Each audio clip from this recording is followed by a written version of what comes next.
All right, good morning. Who's up for some Sunday morning cartoons and nostalgia? This is card game anime made being a weeb cool. The reason why I give this panel is because not only was card game anime in general back in the late 90s my gateway into anime, but also I was a competitive Yu-Gi-Oh player for over 15 years. I spent way too much of my life on cardboard, both literally and figuratively. So I've been into several card games, and I'm going to kind of walk through my card gaming journey as well. Let's talk about the titles that we all know and love that probably got us into anime ourselves. This ultimately is about the type of nostalgia trips that really not only made us addicted to different products like Yu-Gi-Oh, Pokemon, etc., but also keeps us kind of involved. You know, if you've been playing the Pocket TCG lately, you'll know exactly what I mean. Because somehow these little pieces of cardboard always keep us coming back to our favorite properties and the things that we love. But the first thing I want to emphasize in this panel, I haven't introduced myself yet, but before that, is that card game anime is all about togetherness, community, and finding your place in the world. And that's ultimately the theme that comes behind not only playing card games with your friends, but also enjoying these types of card game anime, because it's a common theme throughout all of them. My name is Hideaki Suffering. I do all types of panels at anime conventions, and this one is one of my favorite ones, specifically because this hits so close to home for me. First thing I want to emphasize is support your LGSs. These are 4 game stores in and around Ushicon this year that I would highly recommend to everybody. Dragon's Lair over on the north side of town, Junior's on Slaughter, Pixel Haven, pretty close to UT campus, and Space Goblin is actually the closest geographical one to here. These are 4 places I have played at, and I highly recommend to anyone. I will show this slide at the end as well if you need it, but it's always important to buy your cardboard crack from your local game stores. That is how you support the community. That is how you keep everyone thriving, and that's where you give people a place to play. It is so crucial to do that. Even if Target or Walmart are giving you a good deal, trust me, it's worth it to support your LGSs. So let's talk about the origins of what card game anime started off as. And initially, the Japanese market got their initial ideas from the fact that a card game was coming on the rise in the mid-70s in the United States and generally North America and Europe. This was Magic the Gathering. And for obvious reasons, Magic's popularity saw that the hobbyist community would want to sit down and just slap cards at one another that were more collectible rather than just a standard 52. So with Magic's popularity, what the Japanese market sought to do was sort of emulate what they could do and the successes of Magic. And obviously, if you know anything about the lore, especially the early Magic, it was based on fantasy elements, Tolkien, lore of like creatures and stuff. So they wanted to integrate that type of fantasy element within their card games, and they always had that present. But they also like, what distinguishes a Japanese product from an American product? And that's the futuristic sort of cyberpunk technology aspect of it. That's how Japan sought to differentiate itself. So companies universally agreed on an aesthetic, and I would argue this aesthetic is based on the movie Akira. Because if you notice all of the machine / technical / cyberse type, which we're going to talk about a little bit later in Yu-Gi-Oh!, a lot of it has to do with this sort of theming that you see in the film Akira. If you want to watch Akira back and really see how many call references that you can reference in different card games that you've played, it's quite a bit. I would say Akira is probably the foundational film for how most Japanese card games were really constructed. But speaking of when the Japanese card games were constructed, let's talk about the 90s a little bit.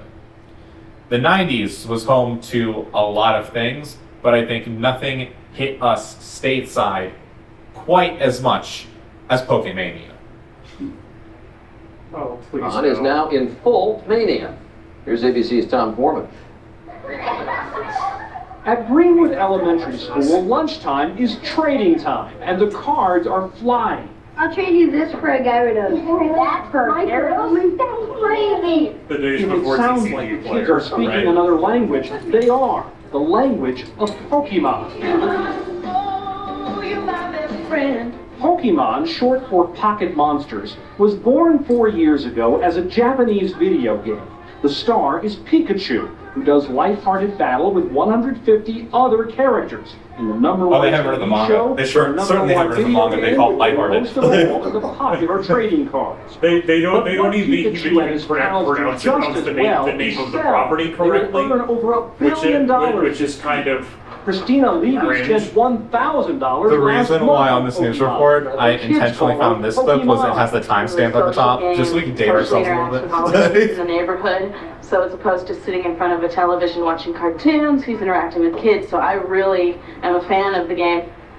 Such enthusiasm has driven the stock of one toy maker up 50%. That was It Hasbro, prompted by a the way. string of new products. It is going into a lot of areas of activity that children are interested in, and that's why it's becoming so ingrained in our culture. Back at Greenwood Elementary School today, the principal joined a list of educators banning Pokemon because the card trading is so competitive and consuming. I don't have anything against them, I just don't want them to, distract us from what our job here is. And others may follow suit when a new Pokemon movie hits theaters this fall, spurring even more Pokemania. Tom Foreman, ABC News, Denver.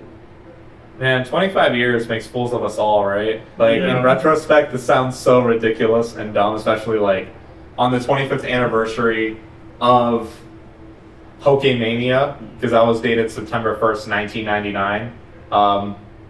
Pokemon TCG Pocket was in the works and dropped a few months later. So, it really shows just how far we've kind of come, because, Pocket has been a global phenomenon. We're going to talk about it towards the end of the panel.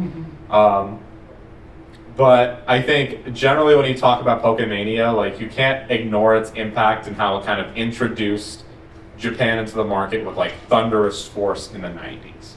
However, it wasn't the only thing entering in the market, because Japan had its own answer to Magic, and it played very similarly to Magic. Its rule set was very similar to Magic, but it played a lot faster, was a lot more exciting, and there was a lot bigger monsters involved. You know anything about Duel Masters, ergo Kaijudo?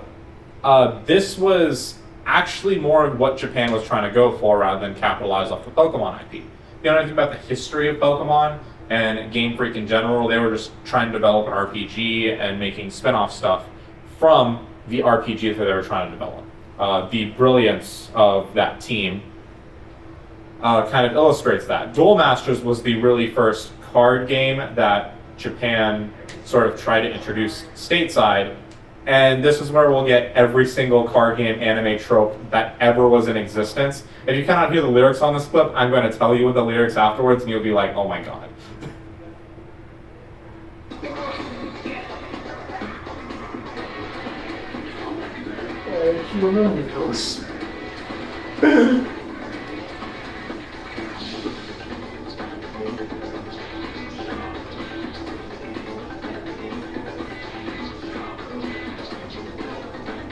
spiky hair and everything. Yes. What is it with anime protagonists and spiky hair? Especially card game protagonists, right? Yeah, I know, right?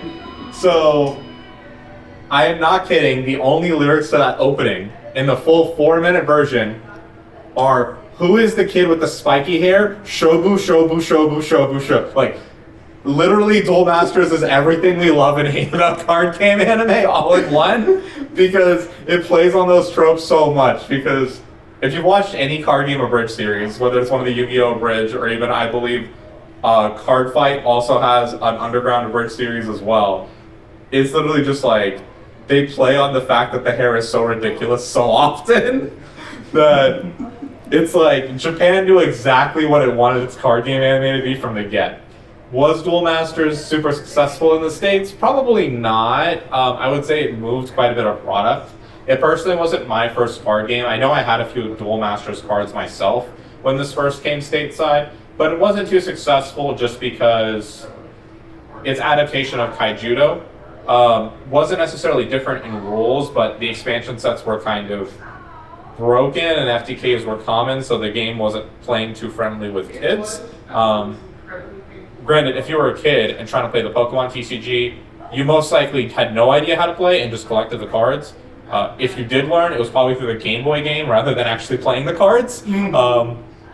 So card games are at this weird place where no one really knew how to play, especially with like the confusion of the next series that we're going to talk about with the rules and everything. But we also definitely have to bring up a pretty relevant factor, which is the secondary merchandising market, which with any collectible, that is going to be prevalent. If you know anything about your cardboard crack, you'll know that these cards fetch a pretty penny. Let's talk about this card. This is a double colorless first edition Charizard from the base set. Does anyone want to take a guess what the last sold listing on eBay in this is? 50K. More. 300,000. Okay, not that much. 100K? Close. It's a little higher. 130. About 145. Wow. It was like 144, 500, something like that.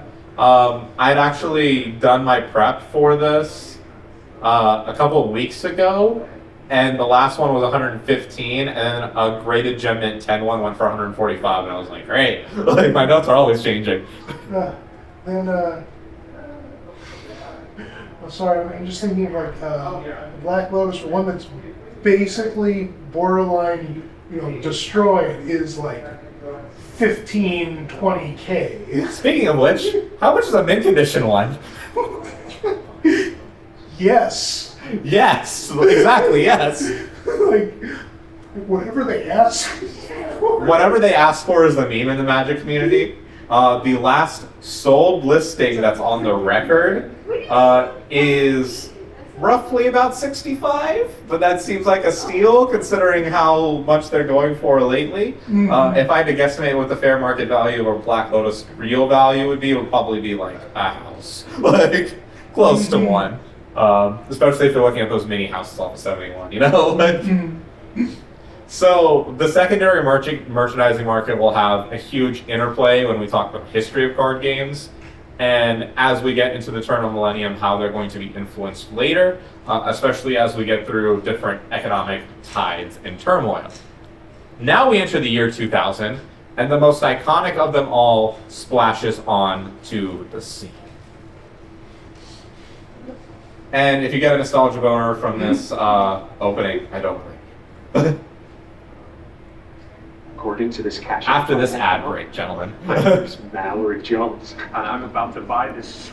Long ago, when the pyramids were still young, Egyptian kings played a game of great and terrible power. But these shadow games erupted into a war that threatened to destroy the entire world, until a brave and powerful pharaoh locked the magic away, imprisoning it within the mystical Millennium Items.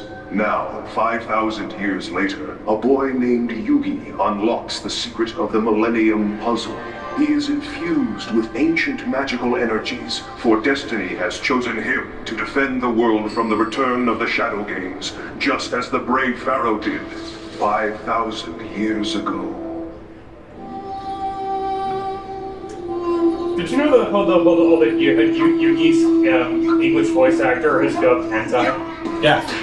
Dan Green is absolutely legendary, right? If you even try to make the argument that Dan Green isn't one of the top 3 English voice actors of all time, I'll be like, what are you smoking? Because I want some of that, because you underwriting Dan Green like that, I'm sorry, he narrated the entire Yu-Gi-Oh series, he narrated the 2 main characters in the Yu-Gi-Oh series, plus for some reason, he's in like every 4Kids show ever, and we don't realize it because of how good his voice actually is. Probably because he's one of the few New York voice actors that's good.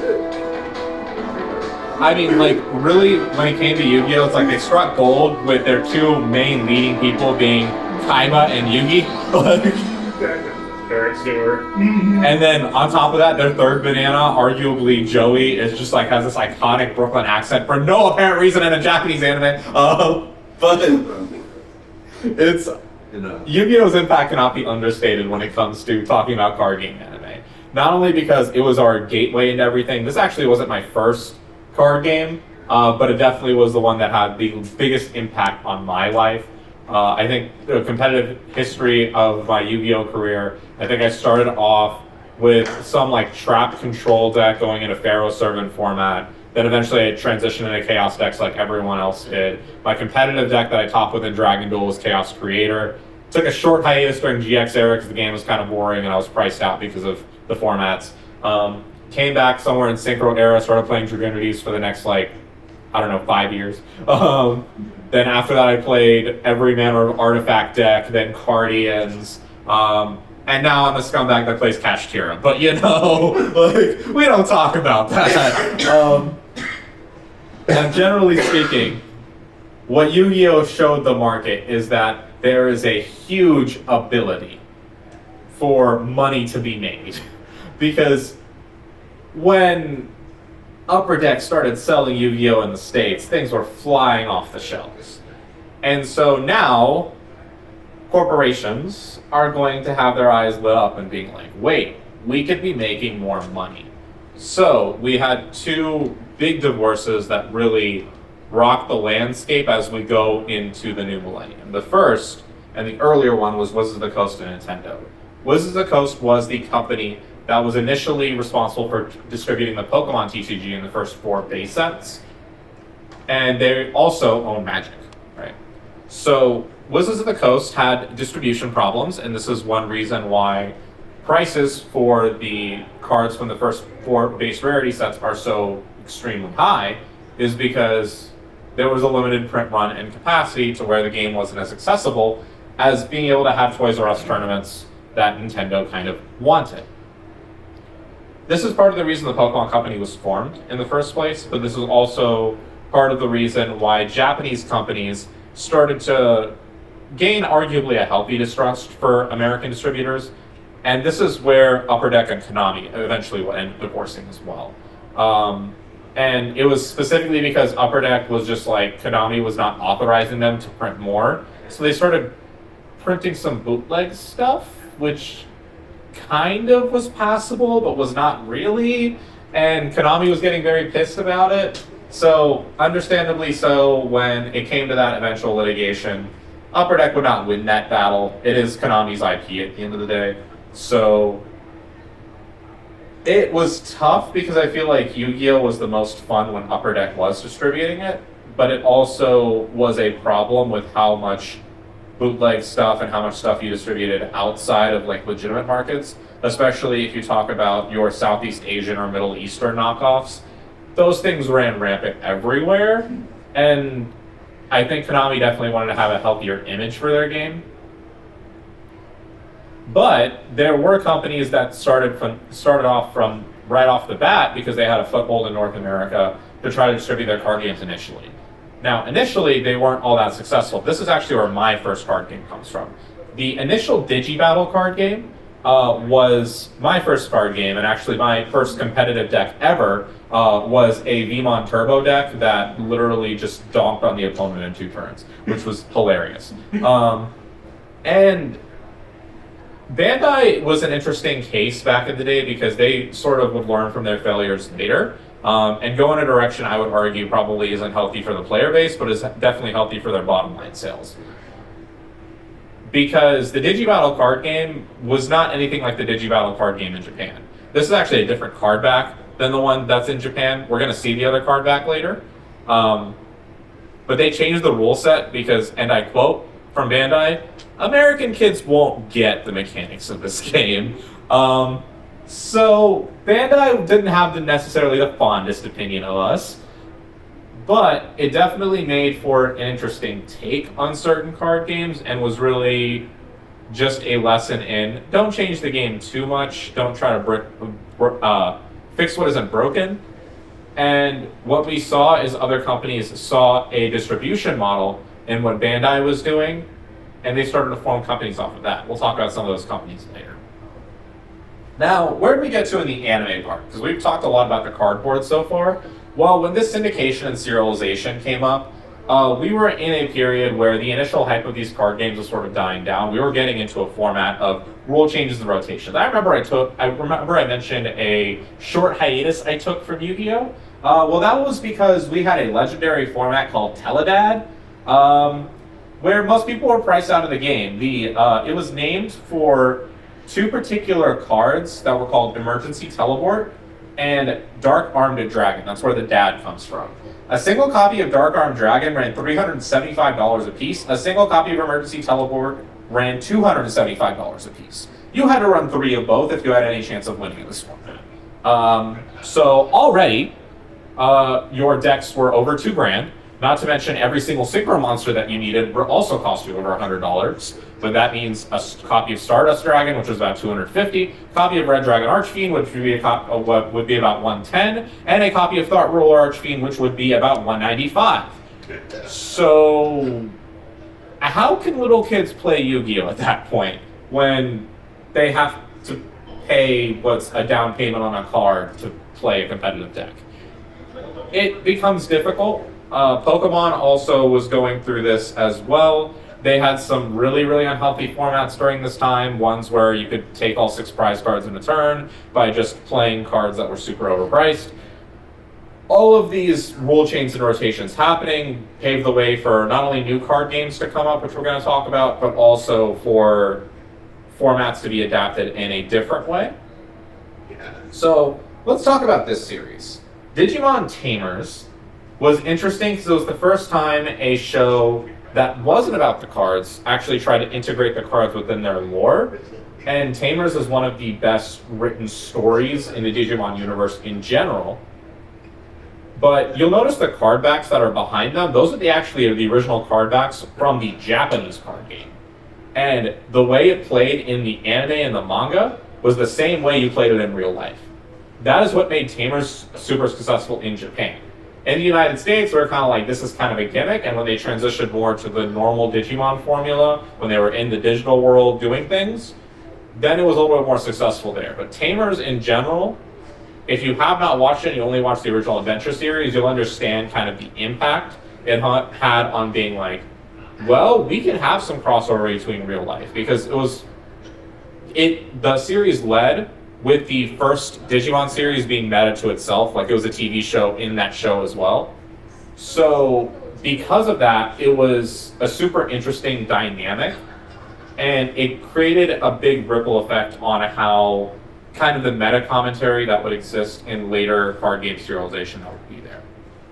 Now, Yu-Gi-Oh! At this point is still the biggest IP, even if its formats are not super healthy. So they were like, well, if they're not playing our card game because they're not willing to spend that much money, why don't we make a bunch of spin-off games that just allow us to capitalize off of the super profitable Dark Magician Girl, Blue Eyes White Dragon, Red Eyes Black Dragon monsters that we have made.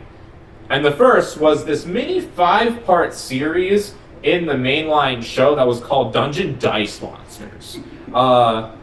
Now, was it very, very impractical to play in person because the base set cost like $75 back then, and then each expanding booster pack cost like $30 to $50 depending on what retailer you went to? Absolutely, it was impractical. But this did introduce mainline other games within the Yu-Gi-Oh! Lore, and it became Dungeon Dice Monsters was like a well-known thing if you watched the series. If you played the games, you will understand that the GBA game for Dungeon Dice Monsters was actually super fun.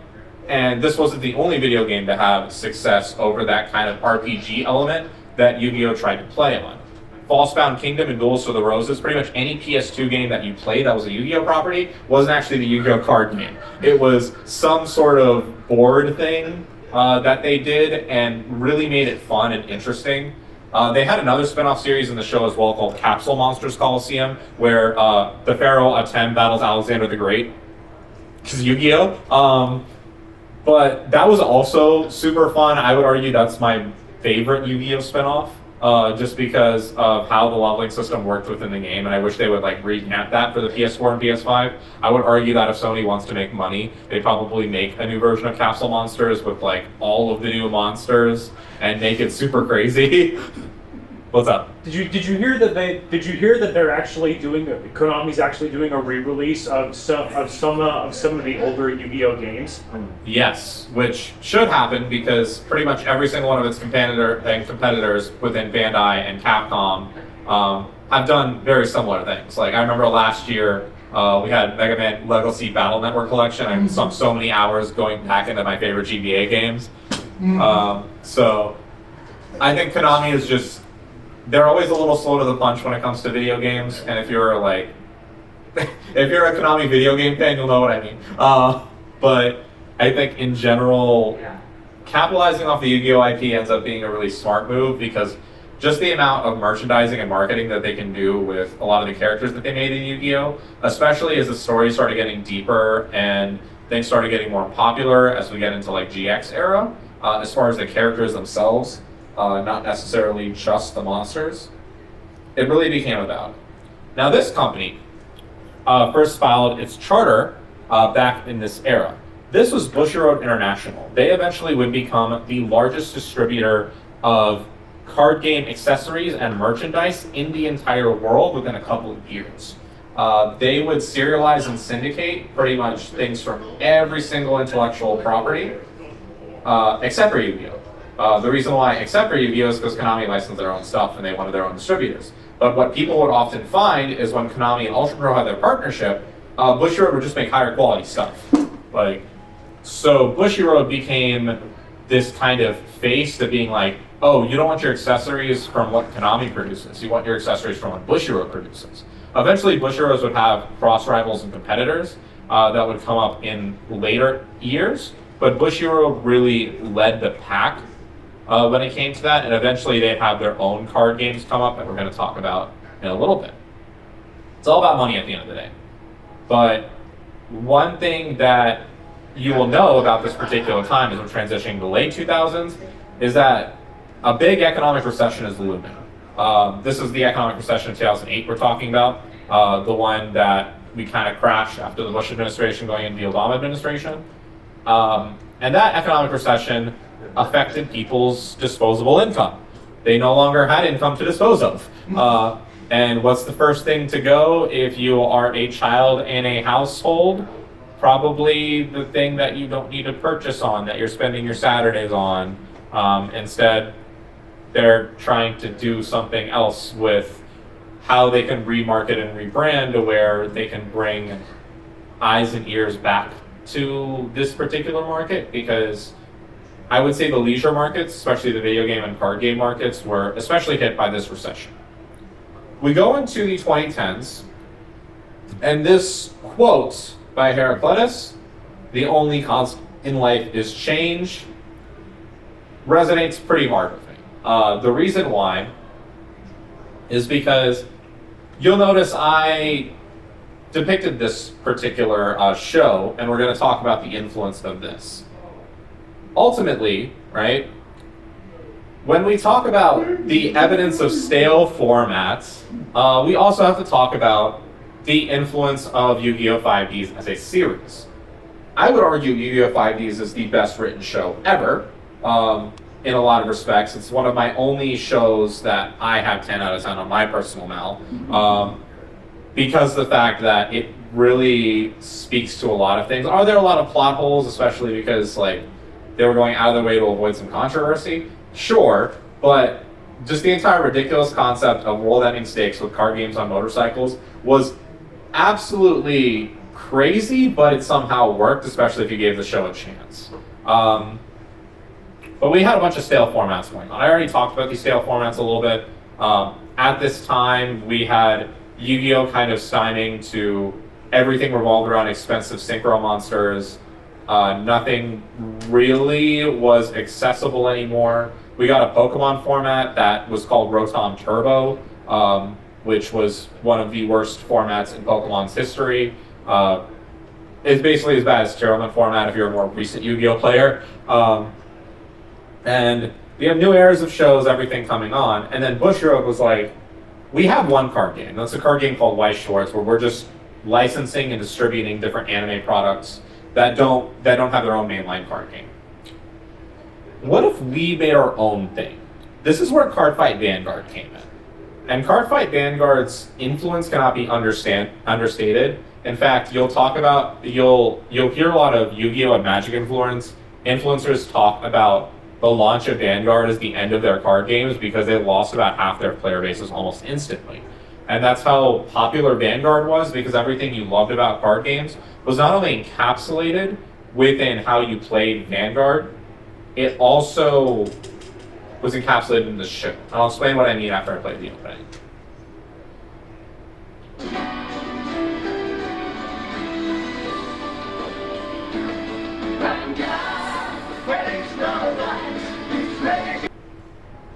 So, Bushiroad's initial release went crazy with this one. They introduced a whole bunch of clans. Pretty much every single type of creature you like to play, whether it was in Magic or Yu-Gi-Oh! Or Pokemon, was available to you. And all of them played pretty equitably. I would argue Vanguard was one of the few card games where you could actually just play anything you wanted to and still have a decent shot at winning. But the show of Cardfight also showed more of the main characters actually sitting down and playing the game and learning to combo with one another and kind of interacting with friends and that whole community that exists at LGSs in the first place. Something that kids could actually relate to instead of just having world-ending stakes all the time was super critical and important for the foundational aspects of Vanguard. Did they eventually get to some world-ending stakes? Yes, because every card game anime does. But the crux of the show was always about playing the game first and whatever came with it second. And I think that was the biggest strength of the anime, because it always had been about that. Now, when we get to later eras of Vanguard, when we get to, especially when we get this lovely dude right here, Kronos, it became more about the world-ending stakes, I would argue. But the initial series was beautiful for that reason. It really was about selling the cards more so than the IP selling the cards. As we get into the late 2010s, though, I think they doubled down a little bit too hard. Oh my god, 4K media copyrighted the video. No, I have to replace my clip. Let me see if I can find this real quick. Because this is worth showing at the very minimum.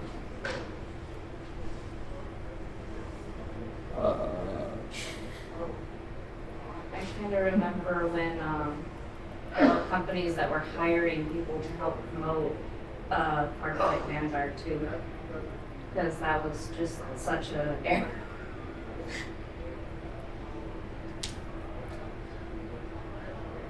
Let's see if I can find it.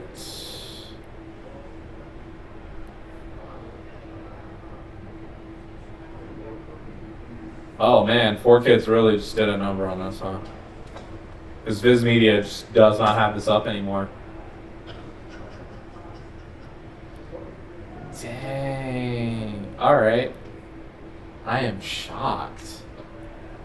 Alright, well, I have to find a new thing to fill 5 minutes with. That's crazy. What was it? So, it was a clip of a very infamous combo that happened in the Link Rain series. Let me see if I can even find a stuff version of it.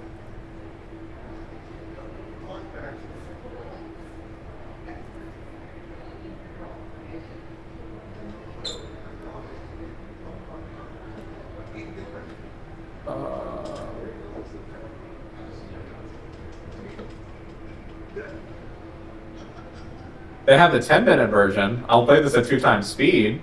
Okay. Just because it's going to go way too long. No matter what happens, this next turn will be our final one in this duel. I know you can't see it So yet. here goes. Give 1 second. Not all. This is our final turn. Let's make it count. When it's starting like nothing, I can summon quick roll. I'm going to count how many special summons there are, by the way. This is already 3. Spell card, sign up code. Now, I need to create my circuit. I will summon like 2 code talker. Whenever I summon a code talker onto my key, sign up codex effect activates, allowing me to draw a ciphers from my deck with the same attribute as my code talker. Then I'll use that code talker in this microcode right through to link summon again. Go! I link summon, link 3, and code talker. 2,300 points. That monster is still no match for mine. Because if you think we're done, you're greatly mistaken. Signet code activates again to add Cyber's gadget to my hand. And when I use microcoder to link some into ability, lets me draw signet optimization from my deck. He just searched 3 cards in the matter of a minute, by the way. When this Cyber's gadget is summoned, it provides microcoder from my graveyard. And I'll set these 2 monsters in the link ever. I'll link summon. Oh, that was already the first in the viewer, by the way. That was 6 summons. By returning Clock Wiper from my graveyard to my hand, I can summon Syntax Leader next to Cyber Switch's name. Then I activate Cyber Switch's ability to banish Silent Fusion from my graveyard to add Cyber's Magician and Silent Witch. Oh, yeah, no, he's not just link summoning, by the way. Get back to my field. I now activate the ritual spell Silent Ritual. Oh, he's ritual summoning, too. I think it being in double speed just makes it funnier. Yes. I might put in the English dub just because double speed is kind of funny. Oh, he's XC summoning now. Why is he XC summoning? I XC summon. I roll XC dragon. And this time an XC summon. Next, I'll use it to create my circle. Oh no, still link summoning. I hate the Stark Masterful, by the way. What's the point of all these summonings when they don't add up to a monster that's stronger than mine? Because they're adding up to something you can't comprehend. Something that you never comprehend. Oh, really now? Yes. There's just all the dialogue in English stuff. You can't comprehend. Revenge. I know. It's like he's doing what every math deck does now. Like, And what is with those outfits? Even though our Link brains. It's Link brains. Culture and Sword and Flame and Aqua and the rest of the aliens, all of us working towards a common goal. And that same idea carries through to us. Each monster, each summon may not seem like much, but they're building together. This entire speech was the foundation for the adding Mr. Archetype, I swear. We want to tear everything down to get revenge for what we lost. What I lost. And everything my friends and my monsters have built up are coming together now! I activate Signet Codec to draw code generator from my deck and add it to my hand. Then I activate Signet Optimization. It lets me summon the Silence monster I just drew code generator. Now, I create my ultimate focus. I set Cyber's Magician, code generator, and transcode cover in a link arrows. Link the circuit. What? From the dawn of creation, I fly throughout the universe. So they don't actually show the full combo in here, which is why just randomly pulling this up doesn't necessarily work. But that was 23 summons. Only 5? Only I'm supposed to have only 5 monsters. This is impossible. Yeah. Man, For every different type of Cyber's monster, that's in my graveyard. Fusion, Twitching, Synchro, and Exceed. My Dark Blue gains 1 counter for Yes, he just goes through every extra deck mechanic that ever existed and just said, oh, I'm just gonna get a counter, and it just... Firewall Dragon has fewer attack points than my monster. You sure about that? That's right, because during battle, Dark Blue gains 2,500 attack points for every counter it has, meaning his attack points increase by 10,000 attack points. Go, Dark Blue, attack! Flame Tempest Terror! That's still not good enough, Playmaker. I can use Judgment Arrows to double my Perfectron's attack points, and I take no damage as long as it has a hyperdrive counter on it. And then, I activate Perfectron's ability. By removing 1 hyperdrive counter, Perfectron can't be destroyed. But since it has... Do you understand anything that's going on? No. That doesn't matter, Playmaker. Because Perfectron has another ability. Once the battle is over, Perfectron can destroy all your monsters in play, meaning that your Dark Blue Idiots 13,000 attack points are going to win. Allow me to stop you there. Because I use an ability as well. By removing one of Dark Blue's counters. Yeah, just Omni negate. Literally, it just has an Omni negate when it has a counter. Like, cool. Up the Tempest Terror! By removing another counter, Perfectron will not be destroyed, and I take no damage. But that just lowered Perfectron's attack points even more. And then, like earlier, I'll use a counter to allow Dark Blue to attack again. No. The drive's now big and bulky. Looks like you're fighting your strategy now.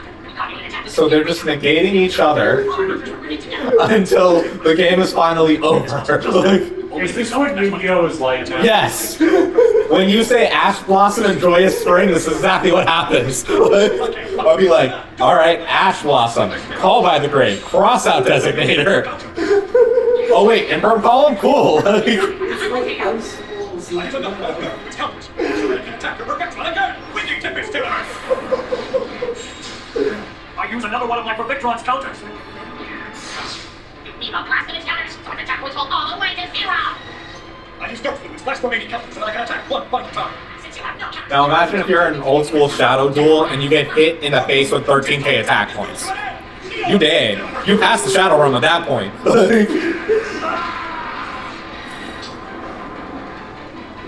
You win, Playmaker. Yes, yes. Needless to say, main character will still win, because some things about Yu-Gi-Oh! Never change. Right? yeah, no, bro should have kept the hand trap up. I mean, if they had hand traps, but I think that would make the anime very boring. So, as you can tell from that clip, power creep is a very abundant thing in these games. In fact, the amount of times that I have to deal with that exact monster being summoned on the Masterful is unfortunate. Like, because the fact that Mathmix can do that easier than a normal Cyberse deck is a problem, right? And I would necessarily say that this is what transitions people to non-traditional TCGs or other types of being able to play cardboard without playing cardboard in the same way. A good example of this are what are called deck builders. And these are the three of the most famous ones. Dune had a good deck builder, Dominion, and then Clank. These deck builders ended up being like this kind of halfway medium point between card game and a board game. And this is what my friends usually like to play more often than card games, is because they still test your skill and test your mettle about your ability to play a card game, but it necessarily creates an environment in which that kind of having fun with your friends vibe is always kind of balanced, and you're never priced out of the game because it's just you buy one set and that's it. Maybe there's some expansions. And this is where board games truly started to take off, is not only with deck builders, but things like this, where you're just on an even and equal playing field. There was a lot of alternative games and spin-off games as well. Bandai was responsible for many of them, as well as Bushiroad being responsible for many of them. And there are so many that I could list, but there are definitely newer games that I want to talk about towards the end of this panel. So I'm not going to talk too much about them, but what I do want to mention is the digital TCGs that also came up as we were getting smartphones. Hearthstone and Shadowverse definitely changed the landscape in a big way, because instead of being able to play with your friends in person, you could play with them digitally. And Hearthstone had its own set of problems. If you remember anything about Jabberwocky Loot, you remember what I mean. And Shadowverse as well. But the digital TCGs were immensely successful because they were ultimately convenient. And this would definitely be important as we get to our current era in history. Because, you know, COVID happened. And when COVID happened, I would argue one of the worst impending victims within our card game landscape at this point was Bushiroad's answer to Yu-Gi-Oh!, which was Future Card Buddy Fight. This was an amazing card game to play.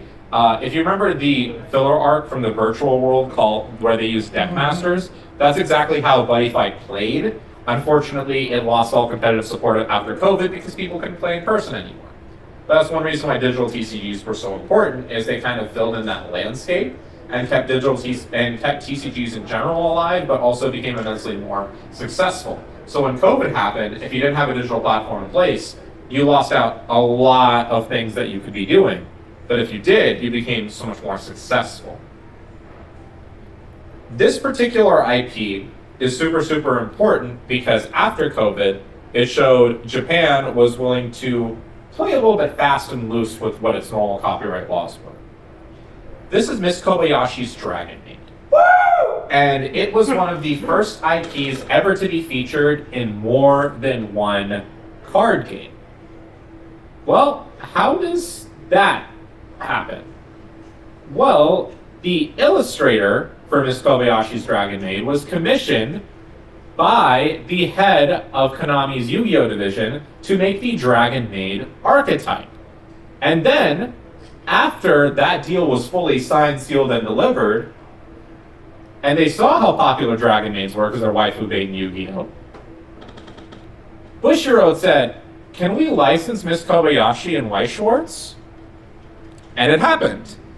So now, we have this title, as well as some other titles as well, being licensed in multiple card games, which is really cool because it shows Japanese companies are actually willing to share IPs. They'd never done that before with American companies or Japanese companies alike. We talked about those divorces just 20 years prior, and now all of this sharing is happening because they still want to make their profits. And the game I personally competitively play now, Weiss Schwartz, is getting some really, really big titles because shonen titles no longer want to just print their own card games. They're always going to Bushiroad or Bandai to print those titles and IPs. Spy Family came to Weiss Schwartz earlier last year, as well as Chainsaw Man. And in English, upcoming this spring, Frieren Beyond Journey's End. So you talk about 3 of the hottest anime of the past 2 years coming to a card game that's relatively niche. It shows everything that you sort of need to know about where the market is headed because it wants to market itself in a way that's conducive and important. Now, a couple things happen as ramifications of this. It became a collector's market, and that is why we see such inflated card game prices now.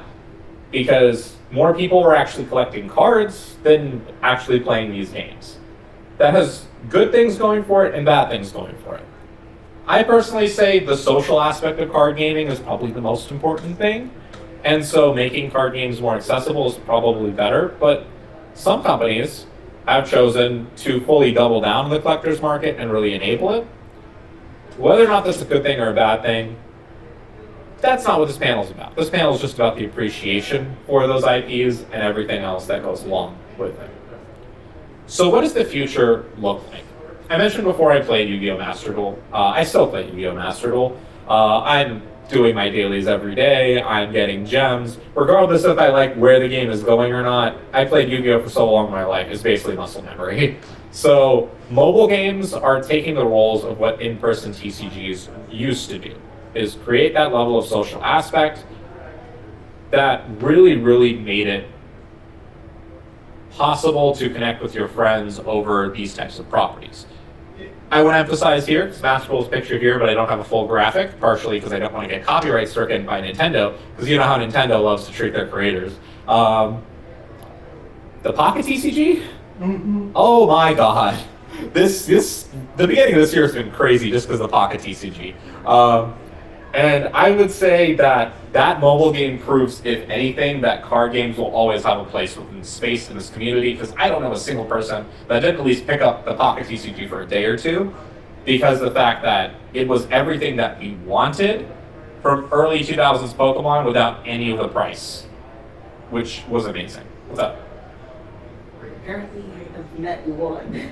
I actually did not pick it up. Oh, okay. Despite thinking about it multiple times. But see, like, Nintendo's in your head. But they're like, the Switch 2's not going to sell. Like, so, it's...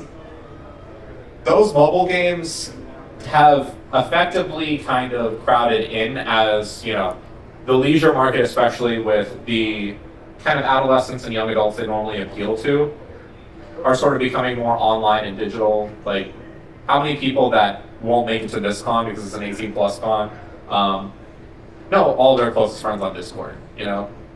And I think that entire experience, that gaming understanding, really makes it relevant to how card games will sort of shape what game experience looks like in the future. But I also want to talk about when mobile games themselves are converted into their own digital TCGs. Shadowverse Evolve is actually the physical answer to the digital Shadowverse game that Bushiroad has licensed, and has actually become Bushiroad's second most popular game right after Vanguard. If you look at the projections, start of 2026, this will actually be more popular than Vanguard because of how much the game has been growing. And Shadowverse in general, as a series, has really, really expanded on its lore to the point where I would say it's only second banana to the Arcane League of Legends universe as far as gaming, because of how robust it actually is. But when you want to talk about heavy lore that's coming into a physical card game, I cannot not state the amount Disney Lorcana is flying off the shelves. Woo! Because that is probably the most price gouged card game that exists in the market today. Because Lorcana is crazy because not only does it play very, very well, but also you're going back to the model of the cards just being super expensive, but it's still being fun to play. Mm-hmm. And I partially don't know how Disney is doing it, but I also know Disney can literally sell a turd and it probably work. So it's just a good game. It is a very good game. And I'm surprised every time I demo it, I'm actually enjoying this. Probably helps that it's one of the few games where there's a real incentive to buy booster packs, because if you buy 2 booster packs and you can play a game. Yeah. And I think Disney sort of has it figured out in a sense that not only are they producing their own game that has a relatively slow shelf life compared to a lot of other games that are out there. So it has a lot of staying power with how it's rotating its cards. It's not introducing too much power creep. It's doing all that. The cards are retaining their value in general, but also they're now more freely licensing a lot of their other IPs, like Star Wars and Marvel, to Bushiroad and other IPs. And if you know anything about the initial brand deal that they had for Konami to make a Cosmo archetype, that is also part of it. So Disney is kind of figuring things out because they're the mouse is the master. Like, so I think I'm really excited to see what the modeling looks like for how card games reinvent and change themselves. Disney's not actually producing it. Ravensburger is producing it. Well, that's part of it. Is they knew who to partner with and partner with the right people. Now, I would argue the partnership that Ravensburger and Disney has probably makes Ravensburger more of a subsidiary of Disney. And I'm sure they are very busy and a lot of contact back and forth all the time. Yes. And they were very unprepared for the launch of what Konami checked on. Yeah. Not ready for that because they do usually smaller, more kids games most of the time. Yes, and Lorcana has just been this kind of phenomenon that's sort of been sleeping. The only reason I don't have these graphics sort of updated is after Ushicon this year, I'm sort of slowing down as a panelist. I actually have a few cons coming up in April, but besides that, it's going to be like one con every like 2-3 months after that. So that's the reason this isn't updated. Like, Lorcana is going to have its full graphic on here. Pocket TCG is going to have its full graphic. But the future looks pretty bright, I would say, for card gaming. Maybe not physical card gaming all the time, but I would necessarily say, as someone who enjoys the LGS experience, that I think it just takes 1 or 2 tweaks, and then we get people back at LGSs playing in tournaments and getting them bigger than ever before. And that's what I'm really looking forward to. I think Konami, Bushiroad, Wizards, all the companies are trying to make it to where they get participation and numbers up, to where foot traffic in LGSs keeps going up. They're actively partnering less with the big box retailers. They're actively trying to encourage that local environment more. And as we mentioned at the beginning of the panel, TCG Player has been a lifeblood for a lot of people that just want to play this game on their own and meet friends that way, because that secondary market is super, super experienced to that. So there's a huge diversity in game experience, but we can all kind of vibe and identify ourselves as card gamers at the end of the day.